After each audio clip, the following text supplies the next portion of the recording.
Som-hi, hola, bon dia una altra vegada. Continuem aquesta tanda de sessions. Bon dia a tothom i gràcies per assistir. Continuem aquesta tanda de sessions amb una nova sessió que es diu Curating the Curators, the Human Factor in the Music Prescription. This is the second session that Sónar+D devotes to algorithms and humans and prescription and how we discover new music and how we get back to all back catalog music. We're privileged to have Jeff Smith from the BBC.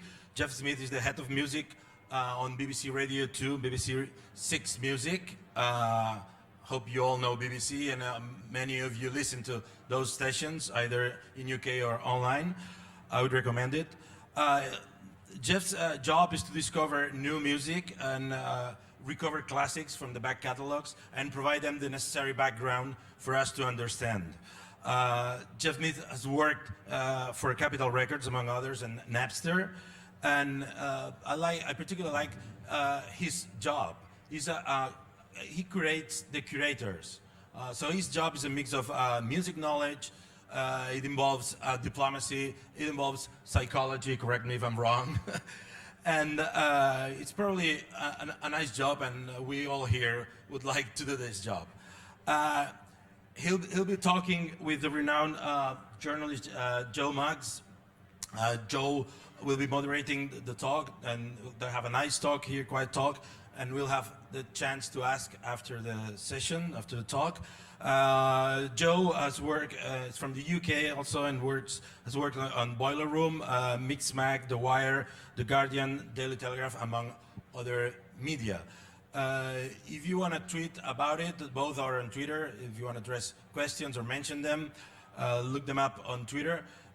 Use please our hashtag, which is Sónar+D Live, Sónar+D Live, and Sónar 2016 also.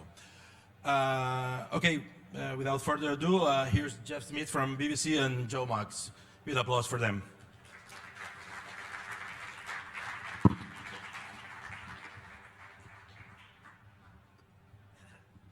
Well, hello, and I'm very, very happy to be interviewing Jeff here because not only do I admire the work he's doing, do I listen to the BBC on a regular basis, but I think I'm at least as fascinated as any of you are to find out more about the processes that his job entails, and just have a conversation about what radio is in the 21st century.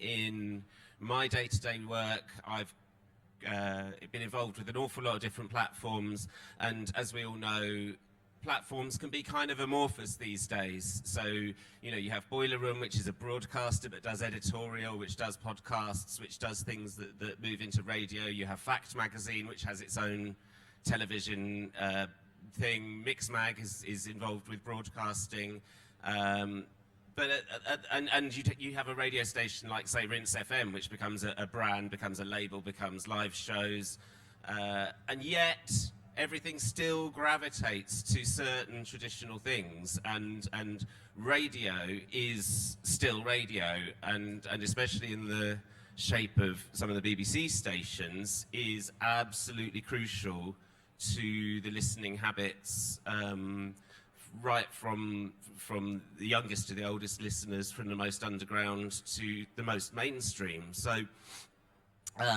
you know, we want to try and get to the bottom of a bit of why that is, and where that overlaps with a lot of the modern technology, with the recommendations, with stuff like Spotify. The talk that we just seen was particularly relevant to, I think, some of the things we're going to talk about. And where that might be going in future, where the radio is going to remain a distinct and unified thing, or whether it is inevitably going to be absorbed by these other kind of amorphous platforms. So, without any more unnecessary theorizing, I think the first thing I'd like to do is just go through your career, really, Jeff, because I think the personal touch and the personal illustrations often tell people a lot more than abstracted thinking. So how did you get to this obsession with radio and to where you are now?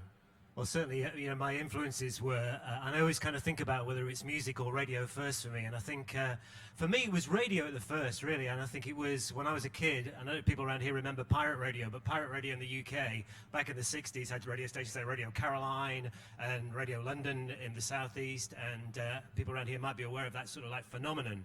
That's the first place I was introduced to it when I was a kid, basically, because where I come from in Lancashire, in England, Fleetwood, by the coast, you could see the pirate radio ships off the coast, and I could hear them playing music to me, and I found it fascinating. And you could actually request records from them. You could go to what we have in Fleetwood called a dry cleaners. You could go there, you could take your requests in, and a little dinghy would go out to the ship, and they play your records back to you, So it was that first kind of sense of interaction that I kind of like got, but it's kind of like that really kind of like knocked me out, because I could see where it was coming from.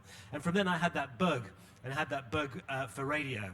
But they were playing great music, and music has always really fascinated me. But it took me a while. It's hard to get into this business, and it took me a while to get into the BBC. And I started off as a studio manager at BBC and BBC World Service, and worked with various language services back in the, it would have been the early 80s. At college, I'd done some work with Piccadilly Radio in Manchester. So I'd been through kind of like the big brand services, and then worked for a local station, Metro Group Radio up in the northeast. And then luckily enough got an opportunity to come back to London and work for Radio 1. So it was kind of like, that's what for me, probably the most interesting for this conversation kind of begins with 1990 when we set up the evening session on Radio 1, the chap called Mark Goodyear. Later on, we brought in Steve Lamacq, and we brought in Joe Wiley, and they were our curators as they become now, the DJs, the presenters. And it was through them that we kind of really started to make some real kind of like, groundswell in new music, and finding what I heard in those days to be the early days of Britpop. I guess there was a kind of pre-Britpop, and the pre-Britpop were bands like Cud, Ned's Atomic Dustbin, bands like that. We were kind of Carter, the Unstoppable Sex Machine. These were bands which we thought were going to be world dominating. Sadly, that didn't happen, but it did finally happen when later in the 90s, that music policy stretched through to the whole of Radio 1, and we were behind that. We helped create the environment which gave birth to Oasis and Blur and that big old phenomenon of Britpop. Later part of the 90s, I kind of went out into independent production for a couple of years at Wise Buddha, making programs for the BBC, working with people like Trevor Nelson and Pete Tong in terms of dance music. I produced those shows, so kind of like some really prime kind of curators in their area. And then it was the late 90s that I came back to Radio 1 as head of music with that experience. And of course, by that point, we kind of reached the kind of burn point on Britpop. There was too much of it. We got to that landfill indie kind of time, which everybody horribly talks about, but it was true. And when we got to kind of like 60-foot dolls and stuff like that, it was just getting a bit too much, and we weren't doing any more. So we kind of thought, we'll call a stop there, and that's when bands like Coldplay came into the game, where we built up artists like Radiohead, and we introduced those into playlists at Radio 1, which is the big music station in the UK in terms of kind of leading edge new music. I was there till 2000 as head of music, and then I was headhunted into Capital FM in London, not Capital Records, Capital FM Radio in London, and worked with them for 2 or 3 years and moved into a network responsibility, and then moved into Napster of all places. So it kind of takes me into where we just talked about with kind of Spotify. Napster was the first digital music service in the UK. I think Coca-Cola did a branded service before us, but Napster preceded iTunes. So when Napster came by, that was a great opportunity for me to look at, use my love of what I'd sort of learned in radio and what we're kind of going to talk about today, but also to kind of like really build on the kind of the music side of what Napster was doing and how people could discover music, and Napster to Go, where people could take away their music and effectively kind of like, it was kind of prior to the big mobile phone build, but that was a great time for introducing that new way of delivering music. So that was the Napster kind of period. I did a bit of consultancy as well around the world in stations in India and in Mumbai, Go 92.5, and in London at Club Asia. And then I came back to the BBC when I was offered the great role that I'm now as head of music at Radio 2, which also gave me the opportunity to have a say initially at Six Music. And at Six Music, I also kind of managed the music policy there. I don't know if people know. Should I say a bit about Radio 2 and Six, Joe? Just so people yes, know. Absolutely. So Radio 2 is built on timeless melodic music. It was set up in 1967 off the back of those pirate radio stations being closed down. It was the other station alongside Radio 1. So Radio 1 was the big pop mainstream station. Radio 2 was the beautiful music station, I guess, easy listening. And kind of off that back, for an older demographic audience, that kind of station went through. But as we arrive here, in 2016, you know, it's the biggest radio station in the UK with 15.5 million listeners. People are listening 12 hours each every week. It's possibly the biggest radio station in Europe, I dare say. And Six Music has been a great labour of love for me to kind of build upon what they're about. And what I gave to them, I think, when I came in, it's now nearly 10 years ago, is we described their music as alternative spirited. They didn't know exactly what they were, and giving them a clear music policy, I think, really kind of helped them understand, you know, what they were about. So Six Music's the alternative spirited station. Radio 2 is the timeless melodic music station.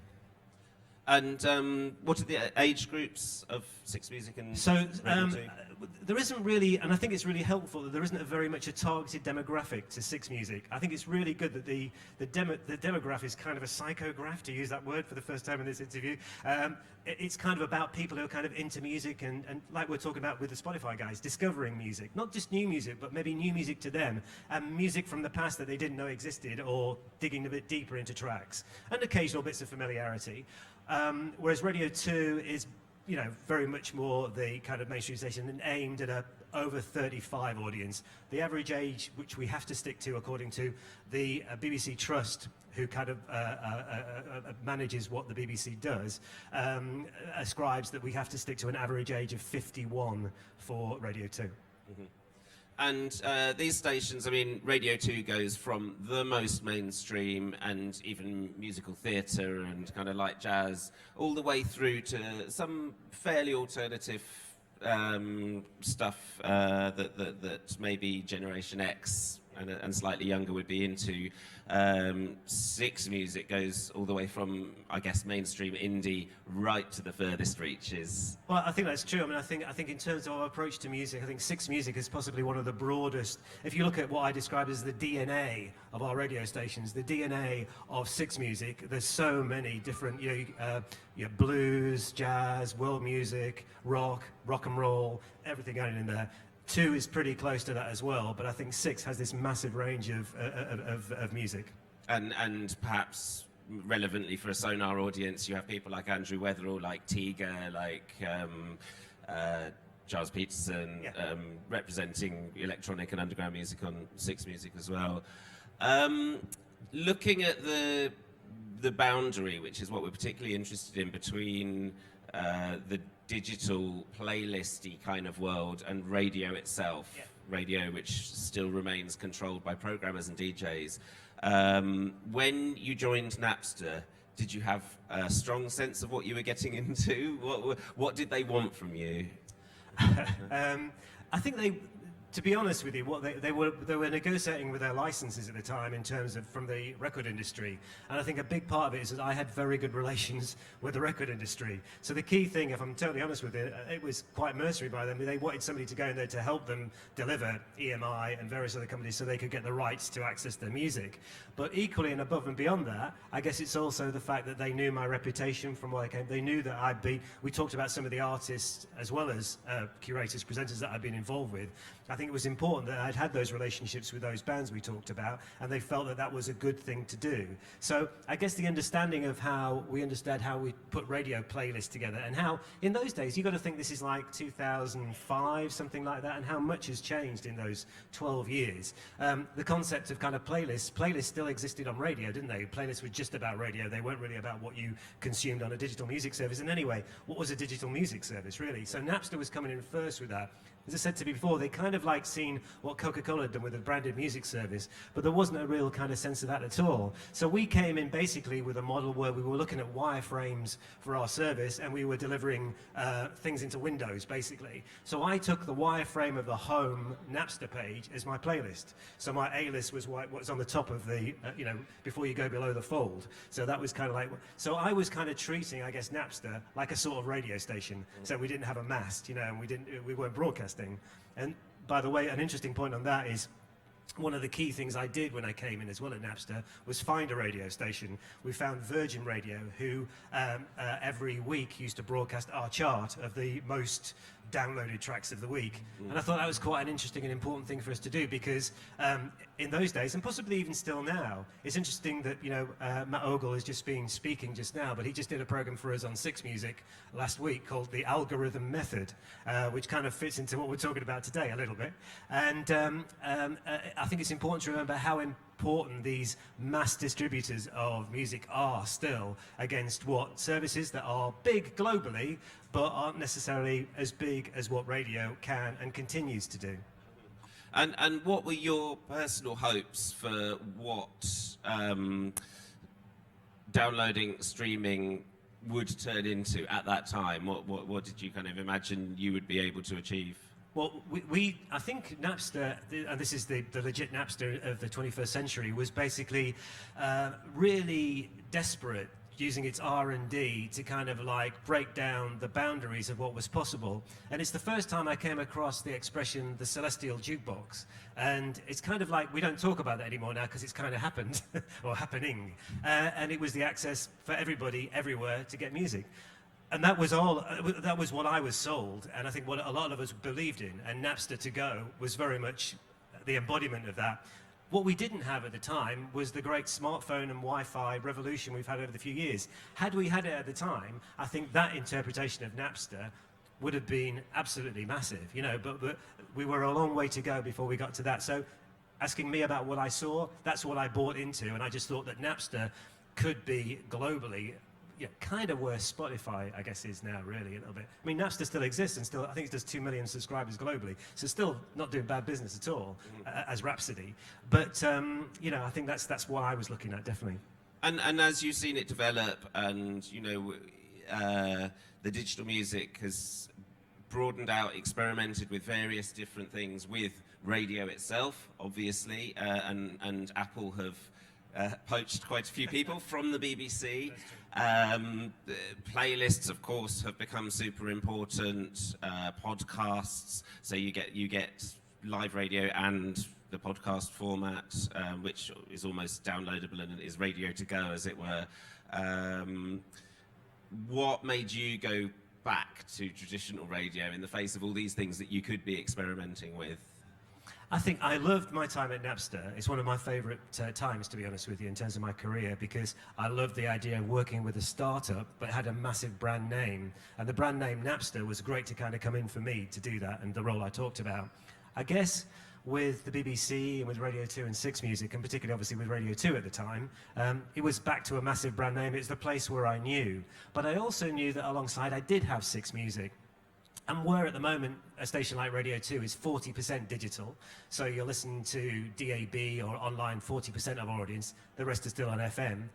Six Music is 100% digital, so it's DAB, and our audience exists in a world of digital, which includes Spotify and iTunes and Apple Music and all that sort of stuff. So they get all that. So I think what fascinated me was having the best of both worlds, a big old heritage brand player and a brand new digital, you know, thing, which we could kind of experiment with. So, and the great thing about the BBC, and certainly from in my experience, is they give you the freedom to experiment and do your own R&D and kind of like, you know, let you go off and do these things. And I've always described it as a fabulous train set, and it is the best train set to play with. And they let you do that, and that's a great creative place. So on that understanding, that's why I came back to the BBC.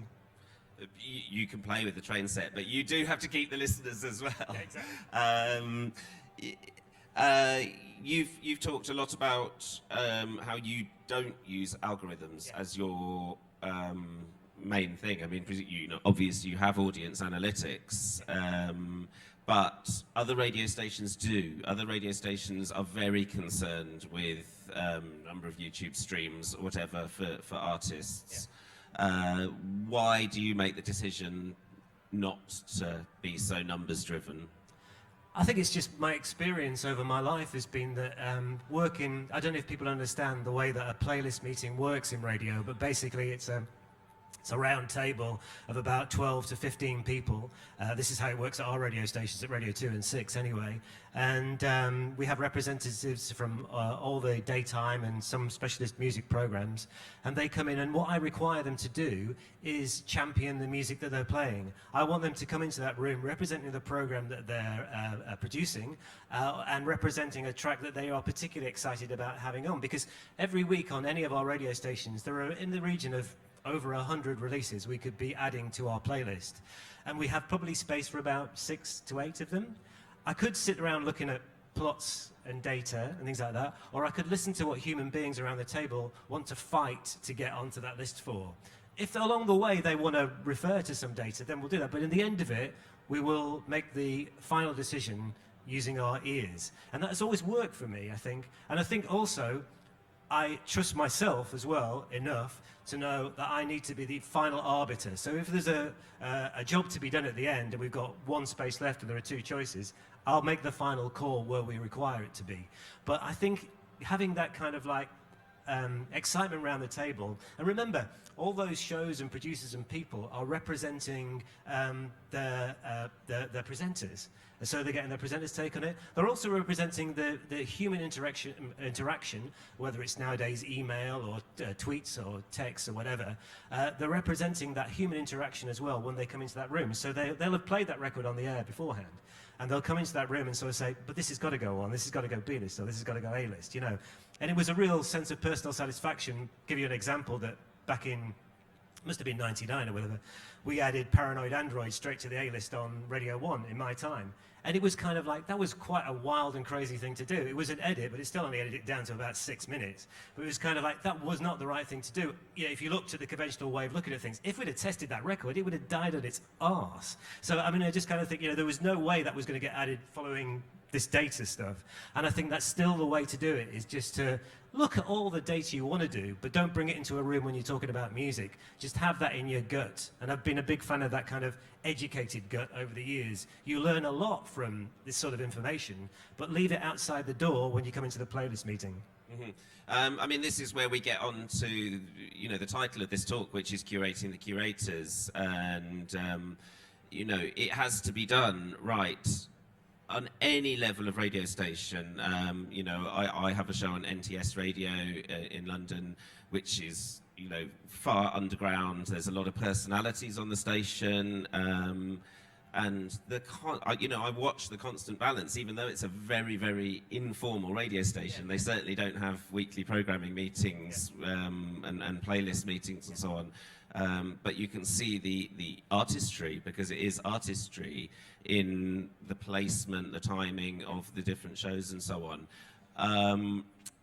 You're dealing with not only big personalities, but passionately musically engaged personalities in the shape of, you know, 6 music DJs like Mary Ann Hobbs and Lauren Laverne, or big names on Radio 2. Do you have a particular method for keeping them in line? I mean, I think a lot of it is kind of staying out of their face too much, do you know what I mean? Just not getting in the way too much. I think what I tend to do, people like Steve, I mean, the great thing about someone like Steve Lamacq, I've known Steve like since we brought him onto Radio 1 in the early 90s, so it's down the pub with him for a beer occasionally and all that sort of thing, and it's pretty much that. I think the only reason I need to get involved with the presenters heavily is if things are going very, very wrong, you know. I think on the whole, we have, across both our stations, the most experienced, you know, presenters of music, possibly in the UK, and possibly anywhere, and they have a tremendous understanding themselves of radio. So you don't really need to tell somebody like Steve Lamacq, you know, what record to play where. All you need him to understand is why these records are on the playlist. And there'll be maybe a bit of misunderstanding about that here and there with many of them. But on the whole, everybody's big enough to kind of take it on board that, you know, there is a reason for the playlist. They understand why it's there. We need to support this new music, and we need to put it on some kind of rotation to give it a go. They're really smart about that. So that, with a kind of real die-hard curators, is the conversation and the approach I have. There is another angle, and I think it happens quite a bit at Radio 2, where I would describe quite a few of our DJs though has been more facilitators rather than curators. So they're kind of facilitating the mix between the audience and the music, and they are actually just, it's not that they're not bothered about the music, they are. If it's not good, they're really bothered. But a lot of them are about playing hits or something from their era that they come through. Someone like Steve Wright was very big in the 80s on Radio 1. He represents and remembers that, so does his audience. So you'll hear a good mix of that in his music mix. And it's very much a music mix prescribed by what the presenter and his producer wants to do. And I'll get in the way a little bit in terms of the overall feel of the show, but no more than that. So it's quite a standoff approach, you know, we stand back. And obviously a few people have been extracted from the BBC by Apple. Yeah. What do you see as different in their approach? Are they even operating in the same space as you now, or is it a completely different beast, Beats One Radio? Yeah. That's important to define the difference between obviously Apple Music and Beats One. Yeah. Beats One is a radio station, very clearly. There are things called radio stations, I think, with Apple Music, and you could argue on Spotify where you can just stream stuff and it rolls out. But it's just another playlist, really, that's got rotation on it. And although I think some of them are brilliantly done, I think Beats One is the interesting area because I generally with Deezer, with Spotify, with Apple Music, I think they're a great complement to what we do in radio. For me, they're a really important utility, so I can kind of, you know, summon up a track. I love that. I've always wanted to be able to do that. It's a fantastic thing. But in the end of it, when it comes to creating radio stations like Beats One, that's a competitor. And we will fight against any share of listening. You know, so we want to make sure that people have only got a pair of ears, certain amount of time. Yes, they'll consume their own music because they would do anyway. They have been doing for years. They've been listening to radio and listening to their favourite CDs. This is their favourite music. That's absolutely fine. But if these services want to start radio stations, we will fight for the audience. And I think that's absolutely the way we have to operate. And is there a difference in approach? Because, I mean, you know, the way they use DJs seems maybe slightly different. Can you comment on how Beats One. On Beats One. On Beats One, yes. Yeah, I think Beats One is actually very similar to Six Music, actually, in its way, in its approach. There's clearly a playlist which they don't publish because they don't tell us much about what they do, to be honest. They're not here today, so it's hard to comment what they would do. So they don't we don't see a playlist, but there is one if you listen to the station. It clearly comes through the lens of Los Angeles and Zane's kind of take on music, and that's what I hear anyway. Mm-hmm. And then kind of in the mix of that, there's these specialist pieces of programming, which are rather like what we've done with people like Iggy Pop and people like that on our station, you know, Henry Rollins, that sort of thing. Various other, you know, Guy Garvey way back, you know, we did it with Jarvis. That kind of taking the people who make the music to make the radio programs, and they've taken that idea and extended it into what they do, which is great. And I'm sure other people have done it, so it's not purely the BBC's idea. But they've kind of extrapolated that, built on that, but there's clearly a almost daytime mainstream mix with the kind of the two big kind of like, well, the three with the New York shows and that sort of thing, New York, London and LA shows. So they've taken some of those principles, I think, of radio and done it in their own kind of like way. And, you know, you've got to admire them for that. You know, I think there are some limitations to what you can do totally globally, but, you know, if anybody should know, they're really in a good position to kind of like deliver it. But as I say, it is competition for what we do, I think. Absolutely. And just before we open up to questions, I mean, let's do a bit of crystal ball gazing, I guess, and also refer back to the talk. I think quite a few people here saw the Spotify discussion, and Spotify's Discover Weekly is a real breakthrough, I feel, and I know you use it as well, in terms of algorithm-driven playlisting, actually delivering something with personality for the first time. They were talking about how people almost feel like it's a person, or it's like a twin or a friend that's recommending. Do you feel that AI and algorithms are slowly pushing into the realm of curators and DJs and could even be a threat in the future?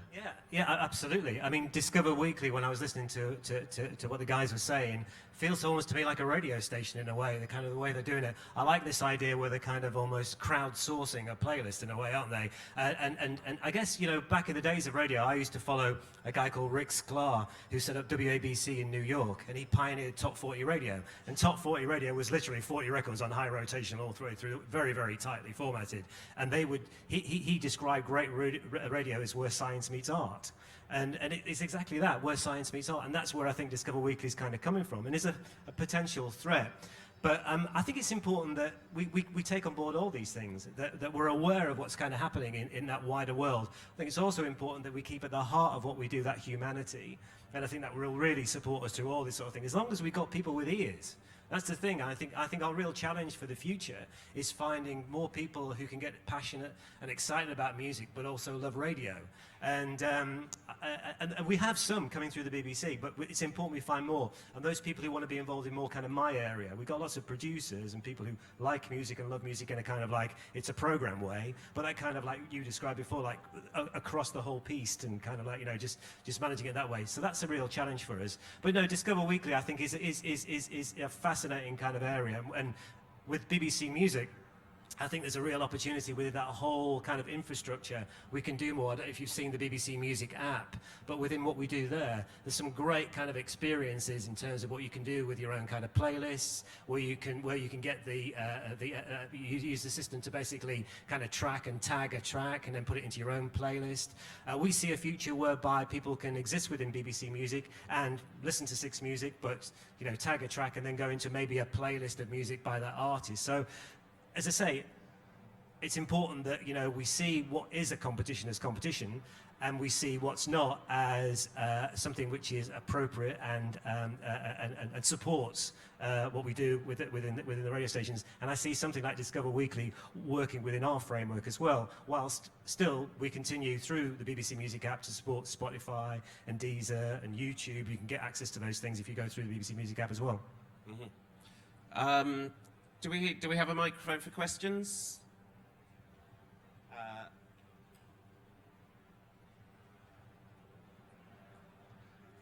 Fantastic. Well, look, thank you very much for all this information, Jeff. Jeff Smith, ladies and gentlemen, this has been an excellent talk. Do we have any questions from the audience? Down here at the front.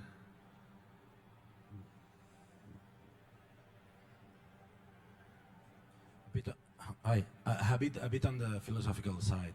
What makes music radio music radio? Okay, great question. This is why I think about it. What creates music? I think it's about it.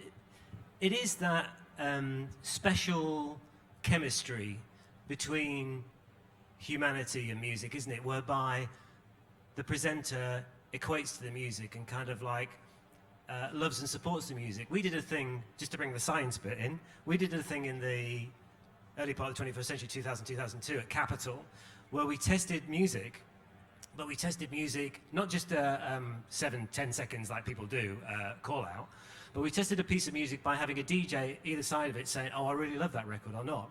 And the records tested better when a presenter come off the back of it and said, oh, I love that record. That would seem maybe obvious, but I think there's something that, you know, so you can do a kind of controlled test between it. So clearly to me, if you've got a presenter who loves his music and they're able to effuse on air, that makes great music radio because the audience believes them and the station feels better for it. And I think if we can get that support and get that feel, I think that creates great music radio. Does that answer? Human involvement, absolutely. Anyone else in the middle here?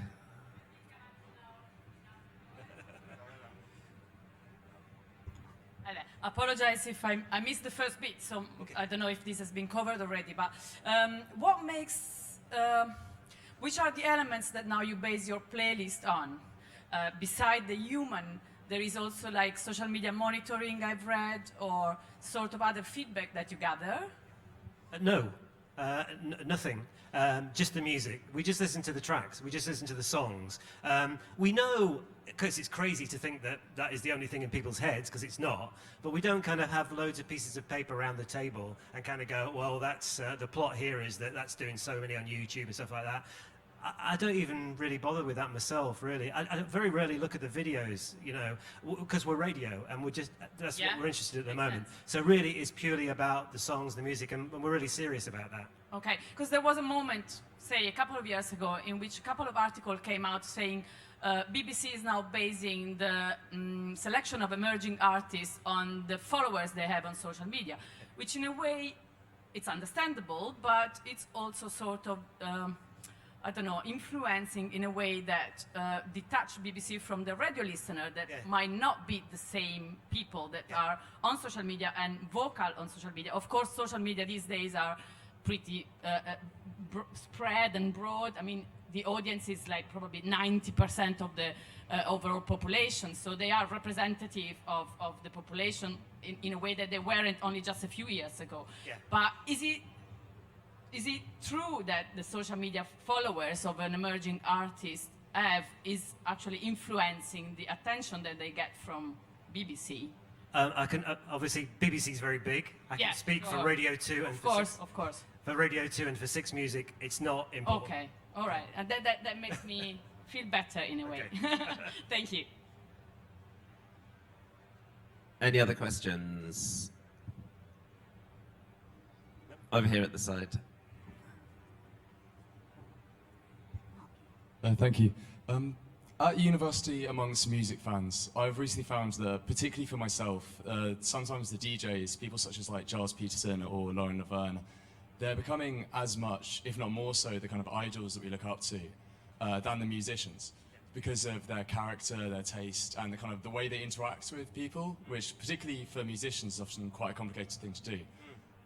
So I was wondering, have you ever kind of really seen that potential in a young DJ and just kind of their character when meeting them, and just seeing that when meeting them and kind of seeing the way they interact, that they have the potential to be this kind of idol to people like me?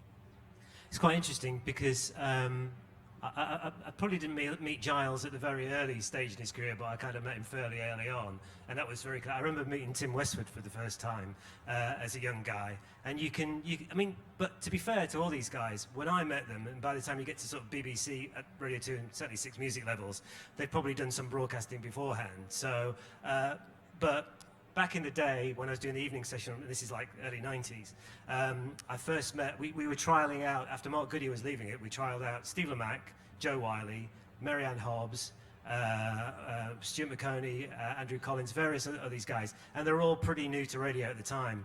But I think the underlying common denominator was that real passion for music. From Joe's point of view, for instance, who's now done very successfully, it was that she loved to play the music, she just was a fan of music. From Steve Lamacq's point of view, he was the guy who was actually in the back of the van with Kingmaker. You know, he was out on the road with the bands, that sort of thing. That's why I decided in the end to put those two people together, because together they were, and they remained for a long time a very potent force, and then equally alone they did.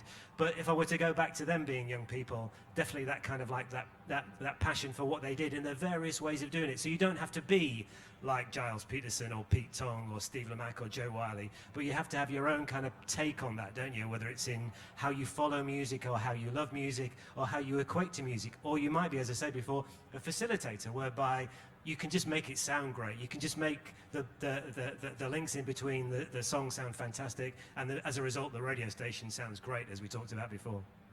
I'd like to add a question to that, actually, which is, do you keep your eye on smaller stations, upcoming stations, radio stations, as kind of crucibles of talent? Because going right back to when you first loved radio, those pirate radio DJs, a lot of them came through to Radio 1. Same's happened with XFM, where Marianne Hobbs and other people came through, and of course, underground dance pirate radio stations. Where do you feel the next kind of group of people who are passionate about music is going to come from? It's interesting because obviously we have relations with various student radio stations through the BBC, and we listen to lots of, I get plenty of tapes. I'm sure our heads of programs get even more than I do when they're looking for DJs. I personally find it, but I don't think I know everything. I personally find it a bit disappointing in terms of radio. I just don't think, and I think it's really because I think radio over the years has maybe been downgraded slightly by various things. I think the BBC can hold its head up high, but I think sometimes what's happened in the past on some radio is it's become that high rotation, no personality, no DJ, 12 songs in a row approach. And that's put a lot of young people off radio, I think, which is a real shame because it's we haven't really got to this point, we won't have time, but I kind of think the future of radio is brilliant, because radio and music radio is still the way you can listen to radio, can't you? You don't need to see the pictures. Okay, you can listen to YouTube without the pictures, I guess, but that companionship. So I think as younger people find it again, and I think they will, and I hope that we'll be at the forefront of kind of changing radio. We'll find those people, but at the moment, I think a lot of those people are elsewhere. I think a lot of people are online, and they're doing things. They may be doing the YouTubers and people like that. That's where some of the person, I'm not saying all of them are, and I worry that's where quite a lot of people will go, and particularly if the riches are so profound in that area as well, and there's money to be made on it, you know, because we'd all look at that. But I think in the end, I hope that people look towards stations like 6 does and that 2 does, and that there's still a potential for careers for people, and people want to go in that direction. Fantastic. I feel that's our time. So, ladies and gentlemen, thank you so much. Thank you, Jeff. Thank you, Joe. I'll see you all around Sonar.